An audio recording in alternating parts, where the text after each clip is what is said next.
नाशिक शहरातून मन सुन्न करणारी घटना समोर येते. नाशिक पूर्व मतदारसंघाचे आमदार राहुल ढिकले यांच्या पत्नी आदिती ढिकले यांचं आज दुपारी 12 वाजताच्या सुमारास हृदयविकाराच्या झटक्यानं दुःखद निधन झालंय. आज सकाळी त्यांना अचानक अस्वस्थ वाटू लागल्यानं तातडीनं नाशिक शहरातील खासगी रुग्णालयात उपचारासाठी दाखल करण्यात आलं.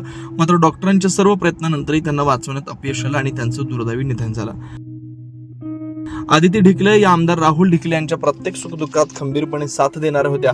निवडणुकीच्या काळात त्यांनी सक्रिय सहभाग घेतला होता. त्याचबरोबर परिसरात विविध सामाजिक उपक्रम राबवत त्यांनी आपला वेगळा ठसा उमटवला होता. त्यांच्या निधनाची बातमी वाऱ्यासारखी पसरताच नाशिक शहरात शोककळा पसरली. त्यांच्या निवासस्थानी नातेवाईक, कार्यकर्ते आणि नागरिकांनी मोठ्या प्रमाणात गर्दी करत श्रद्धांजली अर्पण केली.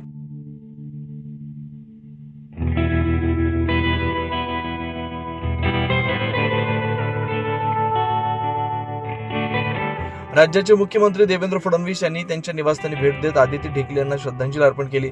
आदिती ढिकले यांच्या अचानक निधनाने नाशिक पूर्व विभागासह संपूर्ण जिल्ह्यावर शोककळा पसरली. सर्व स्तरातून हळहळ व्यक्त केली जाते.